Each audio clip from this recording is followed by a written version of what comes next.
இனிய காலை வணக்கம். இன்று ஒரு தகவலாக ஒரு சின்ன நீதிக்கதை தான். ஒரு அரசன் தன்னை விட யாரும் சிவனுடைய சிலையை நிறுவக்கூடாதுன்னு சொல்லிட்டு ரொம்ப கஷ்டப்பட்டு அதை நிறுவறான்.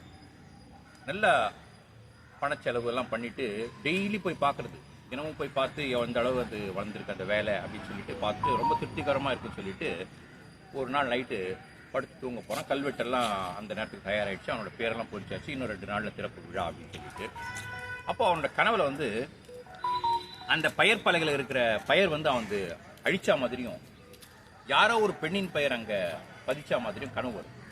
அவனுக்கு பெருத்த அவமானம், கோபம் எல்லாம் சேர்ந்து மறுநாள் காலையில் விடிஞ்சு முடியாமல் போய் பார்க்குறான். போய் பார்த்தா கனவுல வந்த மாதிரியே அவனோட பேர் அங்கே இல்லை, ஒரு பெண்ணோட பேர். அவனுக்கு உள்ள ஒரு இது, யார் இந்த பெண், யார் தெரிஞ்சுக்கணும்னு சொல்லிட்டு போயிட்டு எல்லாம் தண்டோரெல்லாம் போட்டு அந்த பொண்ணை அந்த பெண்ணோட பேரை கண்டுபிடிக்கிறான். போய் பார்த்தா வயதான கேள்வி, வயதான மூப்பு, அப்படி நடக்கக்கூட முடியாத ஒரு அம்மா. அந்த அம்மா பார்த்தோன்னா எனக்கு ஆச்சரியமாயிடுச்சு. என்னம்மா உன் பேர் என்னன்னு கேட்குறான். அவன் பேரை சொல்கிறான். அதுக்கப்புறம் நீ இந்த சிவன் கோயில் புதுசாக கட்டுறமா அந்த பக்கம் என்ன வேலை செஞ்சான்னு கேட்பான். இல்லைங்க, அது எங்கே இருக்கு கூட எனக்கு தெரியாது அப்படின்னு சொல்கிறான்.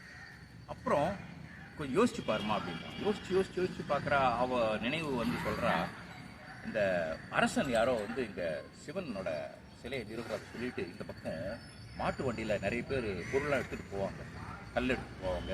அதுக்கப்புறம் அதுக்கு தேவையான பொருட்கள்லாம் எடுத்துகிட்டு போகும்போது எங்கள் வீட்டு வாசல் தான் இளைப்பாருவாங்க. அவங்களுக்கு நான் தண்ணி கொடுப்பேன், மோர் கொடுப்பேன், வீட்டில் எது இருக்கோ அது சாப்பிட கொடுப்பேன் அப்படின்னு சொல்லிட்டு அந்த அம்மா சொல்லுது. அப்போ தான் இவனுக்கு புலப்படுது, வெறும் பணம் காசு மட்டுமே இறைவன்கிட்ட போகிறதுக்கு வழி அல்ல, நீங்கள் செய்கிற சின்ன புண்ணியம் தான் கடவுள்கிட்ட போகிறதுக்கு அருமையான பாதை அமைத்து கொடுக்கும் என்று. அப்போ தான் இவனுக்கு புரியுது. அதனால் அந்த பேர் அப்படியே விட்டுறான் அந்த மன்னன். இதுதான் இன்றைய ஒரு செய்தியாக உங்களுக்கு நான் பகிர்ந்து விடைபெறுகிறேன்.